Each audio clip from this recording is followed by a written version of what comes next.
Hi everyone, welcome back to 1033.1 ARC Hailstorms FTC tutorial series.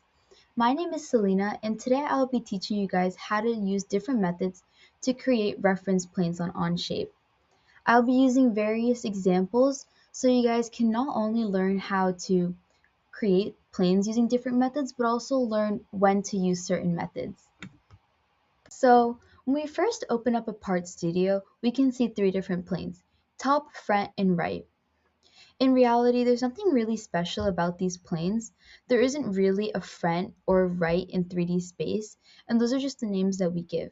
Depending on how you orient your model, what you consider to be the front could easily become the right, and so on. The important thing is to not be restricted by these three default planes. As your designs become more and more complex, you'll need to create your own reference planes. But before we learn how to do that, we need to understand what a plane is. So let's take a quick trip back to geometry. What is a plane? A plane is a flat, two-dimensional surface that extends infinitely in every direction. The simplest way to define one is with three non-collinear points. As we go through each plane creation method, you'll notice that every single one can be traced back to this simple geometric definition. Although Onshape may give each method a different name based on the references you select, they're all just different ways of defining a plane. So the first thing we'll need to do is we'll need to go to the top right-hand corner and click this button right here. It looks like a smaller rectangle inside of a bigger rectangle. And this is the button we'll be clicking every single time we want to create a plane. So we'll click it. We can select the different method to create a plane. And today we'll be going over every single one of these methods to make sure that we fully understand how to create different planes on Onshape. And let me just go over the features of this before we go over the kinds of planes. So when this says entity, this means that we can select different things to click and it'll pop up in that blue box. For example, if I click this and this one, it'll pop up, so front plane and top plane. The first method we're going to be going over is called 3-point, and this is actually based off the definition that we just went over. And the first thing that I would do is we need to click this drop-down menu and select which method we're using. So I'm going to select 3-point because that's the method we're using. And as you can see, on the front plane, I have 2 points that are sketched, and on the right plane, I have 1 point. And so to create a plane between these points, I'm just going to select each point. And now you can see how a plane has now formed between these 3 points. And yeah, once you've created a plane, now you can rename it. And I find renaming planes and sketches really helpful when you're working with other people. So I'm just going to click the check mark to confirm it. And I can just rename the plane to 3-point plane. The next feature we're going to learn how to use is called plane point, and we're going to learn how to use it using this weird shape I've created over here. So the first thing we're going to do is we're going to click this button in the top right corner. Then we'll click the drop-down menu and select plane point.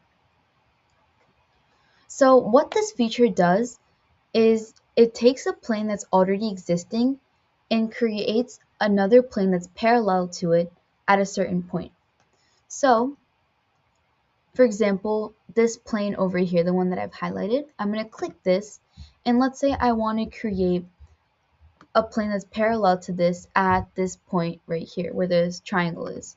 Let's click it, and now you can see there is a plane that is exactly perpendicular to it over here, and it intersects the point that I've selected. And let's say I don't want to use this plane anymore. I can just deselect the plane and I can select another face. So maybe I'll use this plane. And so this works as well. And you can also change which point you use and which point you want to intersect. So we're also going to learn how to use another method on the same part. So once again, we're going to click this button in the top right corner, select the drop down and click line angle, and this feature lets us select a line and then create a plane and adjust the angle of the plane. So let's say I want to create a plane on this line. So I'm going to select this line, and as you can see, there's already a plane that's been formed, and then I need to select the angle. So if the default angle it's always at is always 0 degrees, so it'll be horizontal, and let's say I want to rotate it by 90 degrees. So there's two ways I can do this. The first way I can do this is to drag this arrow over here, hold it down and bring it up. So I'll hold it down, and you can see how the number on the left is changing, and then I can bring it all the way until it hits 90 degrees. The second way to do this is to just go to this box on the left, select the degree that's there, delete it, and then write 90 degrees. And then to decide which way you're going, you can either drag it clockwise or counterclockwise, or you can hit this arrow over here that says opposite direction. So now you can see it's different at 90 degrees. So let me make this 30 degrees. You can see how this is first going counterclockwise 30 degrees, but let's say I want it to go clockwise 30 degrees, I just can flip the arrow, and now you can see it's this way 30 degrees. The last feature we're going to be learning with this part is called point normal. So once again, we're going to click this button up here, we're going to click the drop down and select point normal. And what this feature does is it allows you to create a plane that is perpendicular to a line and intersects at a certain point. So for example, if I want to create a plane that is perpendicular to this line, I would select this line, and then let's say I wanted to intersect over here at this point, so I select this point, and now you can see that this plane that I've created is perpendicular to the line that I selected and also intersects this point. Now we're going to be going over one of the simplest methods to create a plane, and this method is called offset.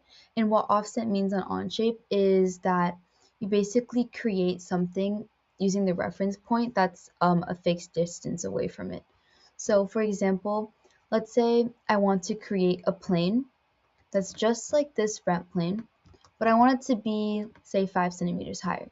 So once again, I'm going to click this button, click drop down, click offset, and now I'm going to click a plane. So I'm going to click the front plane, and now you can see how there's a plane that has now newly formed at the bottom, but I want it to be above. So what I could do is click this arrow and hold down and drag it up so that now it's above the plane that I've originally had.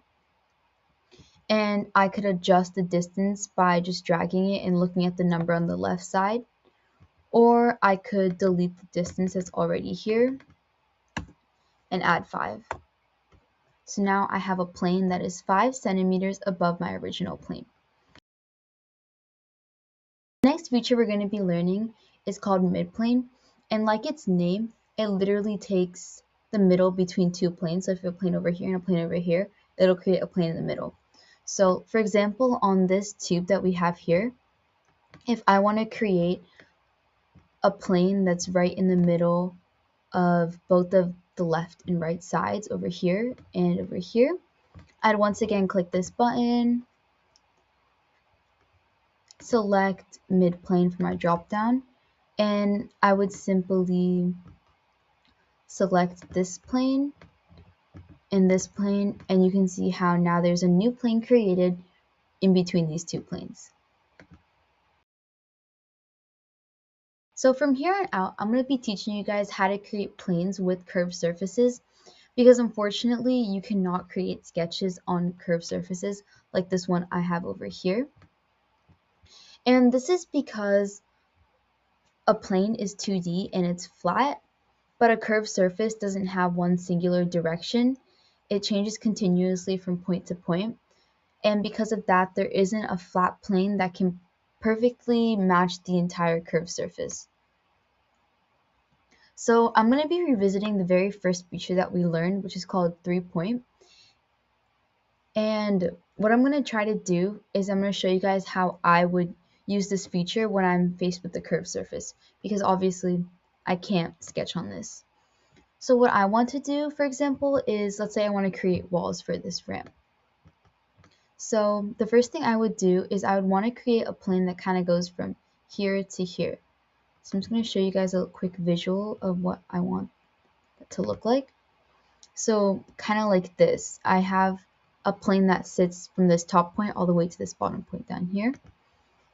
And how I would do that is by clicking this button up here, then selecting 3-point in the drop down, and then selecting these 3 points, 1, 2, and 3. And then I'm going to click the check mark to confirm it. Now you can see I have a plane that sits exactly on that line that I had before. Okay, and now you guys can see how I've created walls using just this plane and creating a sketch on it. And now you can see how helpful creating different reference planes is when you're creating stuff with curved surfaces. The next feature we're going to learn that also works with curves is called curve point. And so we're going to start with this part over here that is like kind of a curved tube.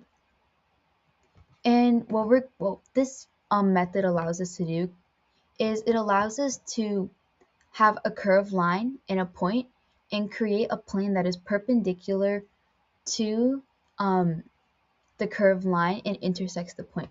So I'm going to click the button up here, select curve point, and then I'm going to select my curve path over here. And then I'm going to click, let's say, this point over here, because that's where I want the plane to intersect.